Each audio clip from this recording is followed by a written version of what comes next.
Welcome to the Leo.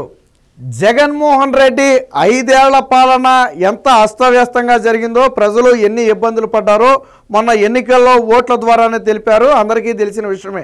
కానీ జగన్మోహన్ రెడ్డి మాత్రం దాన్ని ఒప్పుకోడు. నేను అద్భుతమైన పాలన చేశాను, ప్రజలకు అన్నీ చేశాను, కానీ ఓట్లు ఎందుకు వేయలేదు, ఆ ఓట్లన్నీ ఏమైపోయినాయి అని చెప్పి ఓడిపోయిన రోజే తన ఏడుపైతే మొదలుపెట్టాడు. అయితే ఇప్పుడు హైకోర్టు కూడా జగన్మోహన్ రెడ్డి 5 ఏళ్ల పాలన మీద తీవ్ర ఆక్షేపణ అయితే చేసింది. ముఖ్యంగా వసతి గృహాలు, ఈ వసతి గృహాల గురించి గత 5 ఏళ్ల సమయంలో నేనే ఒక 10-15 వీడియోలకు పైగా చేశాను. ఎందుకంటే వసతి గృహాల్లో దారుణమైన పరిస్థితులు ఉన్నాయి, మౌలిక సదుపాయాలు కల్పించటం లేదు.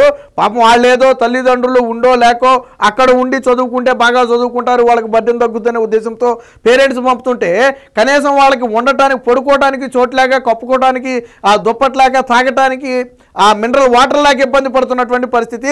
దీని మీద అనేక వీడియోలు చేశాం. ఇప్పుడు దీనికి సంబంధించే హైకోర్టులో అయితే విచారణ జరిగింది. ఈ విచారణలో గత 5 ఏళ్లలో కేవలం 20 కోట్లు కూడా వైసీపీ ఖర్చు చేయకపోవడం పట్ల హైకోర్టు విస్మయం వ్యక్తం చేసింది.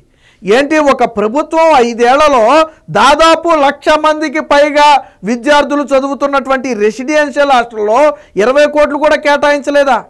అంటే ఏడాదికి కనీసం 4-5 కోట్లు కూడా రెసిడెన్షియల్ హాస్టల్ కేటాయించలేదా? మరి అక్కడ సదుపాయాలు ఎలా మెరుగుపడతాయి, వారికి నాణ్యమైనటువంటి భోజనం కానీ వాటర్ కానీ ఎలా అందుతాయి? అదే విషయాన్ని ఈరోజు హైకోర్టు అడిగింది. వైసీపీ హయాంలో స్పష్టంగా గత 5 ఏళ్లలో అకాడమిక్ ఇయర్ 2022-23లో అనుకుంటా బహుశా కేవలం 20 లక్షలు ఎంత కేటాయించారంట. 1,00,000 మంది చదువుతున్నారు, రాష్ట్రం మొత్తం రెసిడెన్షియల్ హాస్టల్స్ ఉన్నాయి, కేవలం 20 లక్షలు కేటాయించారంట. 20 లక్షలు ఖచ్చితంగా వాళ్ళకు ఒక దుప్పటి కొనిస్తే సరిపోవు, 1,00,000 మందికి ఒక్కొక్క దుప్పటి కొనిస్తే సరిపోవు. మరి సదుపాయాలు ఎలా మెరుగుపడతాయి? సాధారణంగా ఏ ప్రభుత్వం అయినా కొంచెం మెరుగుపరుచుకుంటే వెళ్ళాలి, ఒకేసారి సాధ్యం కాకపోయినా మెరుగుపరుచుకుంటే వెళ్ళాలి. గతంలో మీకు గుర్తుందో లేదో కోర్టు కొన్ని వ్యాఖ్యలు చేసింది. అదే రెసిడెన్షియల్ హాస్టల్లో మీ పిల్లల్ని అయితే చదివిస్తారా అని చెప్పి నాడు ముఖ్య కార్యదర్శిలో ఎవరినో మొత్తానికి ప్రశ్నించింది. ఆ రెసిడెన్షియల్ హాస్టల్కి సంబంధించిన అధికారులని హైకోర్టు ప్రశ్నించింది పిలిచి, మీరు ఇప్పుడున్నటువంటి పరిస్థితుల్లో మీ పిల్లల్ని అక్కడ చదివిస్తారా? మా పిల్లల్ని అయితే నేను చదివించను, ఆ పరిస్థితి చూశాక నేను చదివించను, మీ పిల్లల్ని చదివిస్తారా అని చెప్పి కోర్టు నిలదీసింది ముఖ్య కార్యదర్శిని. వాళ్ళ దగ్గర నుంచి సమాధానం లేదు. వైసీపీ హయాంలో జరిగిన ఘటన ఇది. ఇప్పుడు అదే ఘటన మీద మరొకసారి, అంటే ప్రభుత్వం మారినప్పటికీ కూడా ఈ విచారణ అనేది గత ప్రభుత్వానికి సంబంధించి అప్పటి నుంచి నడుస్తున్న విచారణ ఇప్పుడు ఎందుకు కొత్తగా వస్తుంది? దాంతో ఇప్పుడు ఏం చేసిందంటే, అసలు విద్యార్థులకు ఎంత నిధులు కావాలి, ఈ ఆర్థిక సంవత్సరం ఎన్ని నిధులు కేటాయించారు, ఇంకా ఎన్ని నిధులు అదనంగా కేటాయించాలి, ప్రస్తుతం పరిస్థితి ఎలా ఉంది, రెసిడెన్షియల్ హాస్టల్లో ఆ పరిస్థితి ఎలా ఉందో స్వయంగా పరిశీలించి నివేదిక ఇవ్వాలని చెప్పి అక్కడ న్యాయ సేవా సంస్థ ఎవరైతే ఉన్నారో వాళ్ళందరికీ కూడా ఆదేశాలు కూడా ఇవ్వడం జరిగింది. అలాగే అధికారులను కూడా మీరు స్వయంగా వెళ్ళండి, పిల్లలతో మాట్లాడండి, వాళ్ళ సమస్యలేంటో తెలుసుకోండి. ఒక్కొక్క దగ్గర ఒక్కొక్క ప్రాబ్లం ఉంటుంది. ఒక చోట పడుకోవడానికి ప్లేస్లు అయి సక్రమంగా ఉండకపోవచ్చు, స్లాబ్లు ఊడిపోవడమో కింద పెచ్చులు వేసిపోవడమో జరగవచ్చు. ఒక చోట వాటర్ ప్రాబ్లం ఉంటుంది, మరొక చోట పవర్ ప్రాబ్లం ఉంటుంది. సో అలా రకరకాల కొన్ని చోట్ల ఫుడ్ ప్రాబ్లం ఉంటుంది. సో ఎక్కడ ఏ సమస్య ఉందో తెలుసుకుని వాటిని పరిష్కరించాలి. అలాగే మొత్తంగా ఓవరాల్గా రెసిడెన్షియల్ హాస్టల్స్ బాగు చేయడానికి కానివ్వండి, వాటికి మౌలిక సదుపాయాలు కల్పించడానికి కానివ్వండి, ఎంత నిధులు ఖర్చు అవుతాయి అనే దాని మీద ఒక సమగ్ర నివేదిక ఇవ్వాలని చెప్పి నిన్న అధికారులను అయితే కోర్టు ఆదేశించడం జరిగింది. దీనికి సంబంధించిన ఒక వార్త అయితే వచ్చింది. అయితే సాధారణంగా జగన్మోహన్ రెడ్డి అధికారంలో ఉన్నంతకాలం మొట్టికాయలు, చివాట్లు, చెప్పు దెబ్బలు తిన్నాడు కోర్టుల చేత, అది అందరికీ తెలిసిన విషయమే. ఓడిపోయిన తర్వాత కూడా గతంలో చేసిన పాలన మీద ఇప్పుడు ఎదురు దెబ్బలు తగులుతున్నాయి. ఆ జగన్మోహన్ రెడ్డి గొప్పతనం అదే. సాధారణంగా ఎవరైనా ఒక వ్యక్తి ఓడిపోతే ఇక అక్కడితో క్లోజ్, మళ్ళీ వచ్చేదాకా. కానీ ఇక్కడ జగన్మోహన్ రెడ్డి ఓడిపోయినా కానీ కోర్టులు వెంటాడుతున్నాయి. ఎందుకని? అప్పట్లో చేసిన పాపాలు అలాంటి. కోర్టు ఒకటే మాట చెప్పింది, ఎటువంటి దుర్భర పరిస్థితుల్లో విద్యార్థులు ఉన్నారో మేము అర్థం చేసుకోగలదు, మాకు అర్థమవుతుందని చెప్పి ఒక వ్యాఖ్య చేసింది నిన్న కోర్టు. సో దానికి సంబంధించిన వార్త ఒకటి వచ్చింది, ఒకసారి చూద్దాం. వసతి గృహాల్లో సౌకర్యాలేవి గత 5 ఏళ్లలో 20 కోట్లైనా ఖర్చు చేయకపోవడంపై విస్మయం. ఎందుకని? ఆ లెక్కలని కోర్టు ముందు పెట్టారు.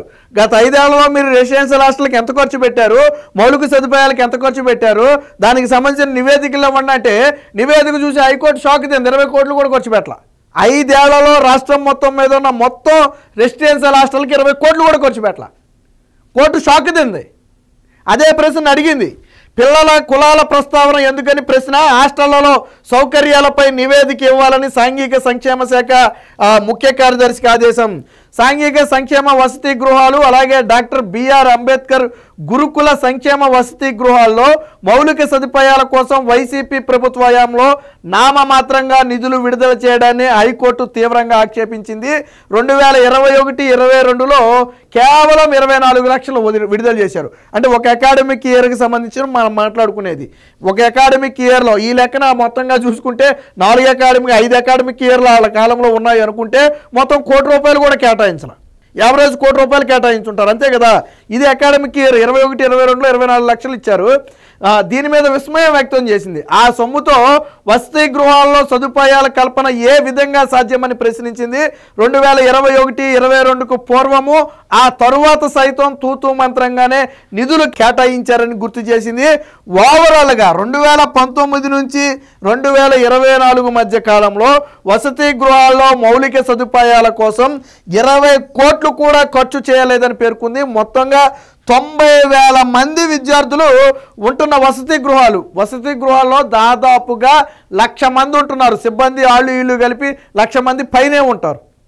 సో 1,00,000 మంది ఉన్నటువంటి వసతి గృహాలకు 5 ఏళ్లలో 20 కోట్లు కూడా ఖర్చు చేయకపోవటం, ఒక అకాడమిక్ ఇయర్లో కేవలం 24 లక్షలు. ఇది మరింత దారుణం. ఈ అకాడమిక్ ఇయర్లో అయితే 24 లక్షలు, కనీసం వాళ్ళకి పెన్ను పుస్తకం కూడా రాదు. 1,00,000 మందికి పెన్ను పుస్తకాలు కొని ఇచ్చినా కానీ 24 లక్షలు సరిపోవు. అంత దారుణమైన పరిస్థితి ఉంది. జగన్మోహన్ రెడ్డి గారు ఋషికొండ గుండు కొట్టి ప్యాలెస్ కట్టుకోవడానికి 500 కోట్లు వస్తాయి. ఆయన కూతురు దగ్గరికి విమానం వేసుకెళ్ళి రావడానికి 30 కోట్లు వస్తాయి. ఎగ్ పఫ్ఫులతో తినడానికి ₹1,00,000 వస్తాయి. ఆయన ఇంటికి ఫెన్సింగ్ వేసుకోవడానికి ₹1,00,000 వస్తాయి. ఆయనకి సెక్యూరిటీ 1000 మందిని పెట్టుకోవడానికి ₹1,00,000 వస్తాయి. కానీ పేద పిల్లలకు మాత్రం ఇదల్చడానికి చేయరాదు.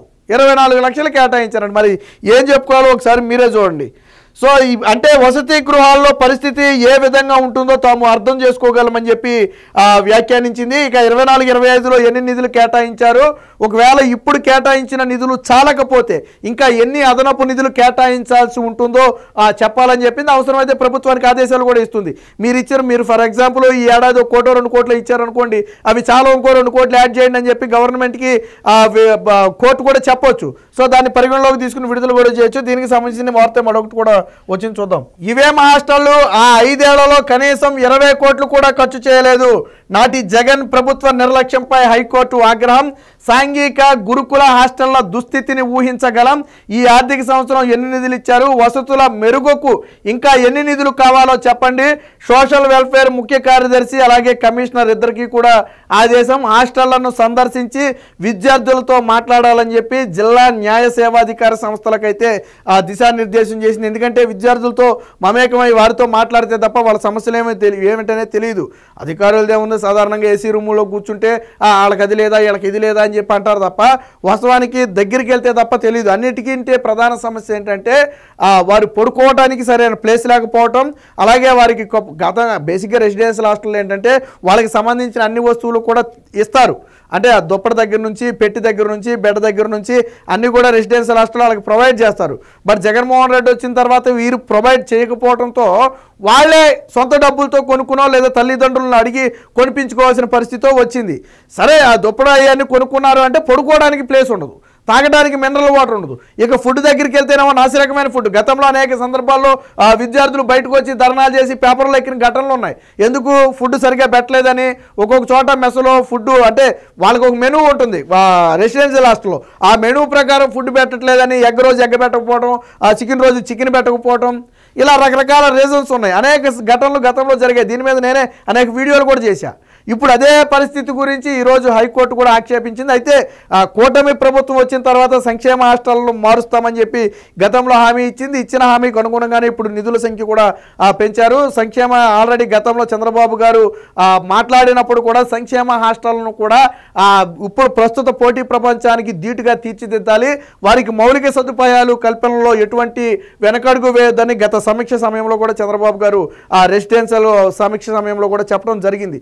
ఏదే ఏదేమైనా మొత్తంగా జగన్మోహన్ రెడ్డి 5 ఏళ్ల పాలనలో అటు విద్యార్థులు ఎంత తీవ్ర నరకయాతన అనుభవించేది అనేది ఈరోజు హైకోర్టు వ్యాఖ్యలను బట్టి అర్థమవుతుంది. ఖచ్చితంగా జగన్మోహన్ రెడ్డి ఆ రోజు విద్యార్థులకు నష్టం చేశాడు అనడానికి ఈరోజు హైకోర్టు వ్యాఖ్యలే ఉదాహరణ. అదే మనం మాట్లాడామనుకోండి, ఒక పార్టీకి సపోర్ట్ అని లేకపోతే టీడీపీ వాళ్ళు మాట్లాడితే ఇవన్నీ రాజకీయ విమర్శలు అని చాలామంది కొట్టిపడేస్తారు.